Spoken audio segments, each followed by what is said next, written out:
खासोद में गोचर भूमि पर अतिक्रमण हटाने के निर्देशों के बाद भी हजारों गोवंश सड़कों पर घूमने को मजबूर हो रहे हैं। स्थानीय प्रशासन की लापरवाही और निजी स्वार्थ में गोवंश की रक्षा नहीं हो पा रही और जो गो भक्त गो सेवा कर रहे हैं उनको भी सरकार की सहायता नहीं मिल पा रही।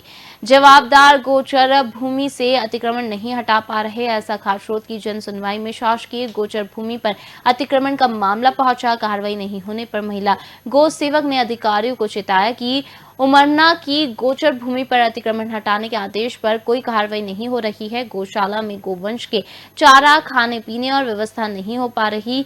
गोचर भूमि पर भू माफियाओं ने अतिक्रमण कर रखा है। वहाँ पे भूमि के ऊपर, अपनी निजी भूमि के ऊपर में गायें रख रही हूँ। कहाँ पे? उमरना में। मेरे पापा फ्रीडम फाइटर थे, उनको 5 बीघा भूमि मिली थी शासन की ओर से। अब मेरे पापा का स्वर्गवास हो चुका है, तो मैंने उनके इसमें गौशाला का सोचा कि वहाँ गौशाला होनी चाहिए। उस भूमि का कोई उपयोग कृषि रूप में न करते हुए गौशाला के रूप में किया जाए।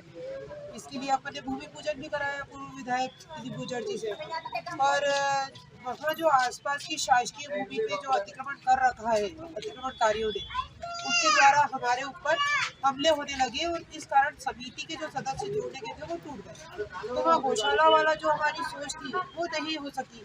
अब वहाँ गोपालन तो हो रहा है, गाय तो है अभी भी मेरे पास में, जो मेरी निजी भूमि पे है, और आसपास में जो गोचर भूमि है उस पर अतिक्रमण है। अब तक मैंने जनसुनवाई में भी दिया है, यूं भी जाके कहा है, और 2 बार वहाँ पे जनसुनवाई में गई। उसके बाद में यहाँ पहुँचा देते हैं वो तहसील में भी कई बार दिया है। एसडीएम साहब को कई बार जाके मिली हूँ निजी रूप। एक आदेश पहले हुआ था, उसके बाद उसमें सिविल जल की कार्रवाई थी, और जो फसल थी अतिक्रमण द्वारा वो राजसात करनी चाहिए थी। तो वंदना राजपूत मैडम वहाँ पटवारी थी, उन्होंने फसल को राजसात नहीं करवाया, और उसके बाद में जब तहसीलदार दूसरे आ गए उन्होंने अगला आदेश कर दिया।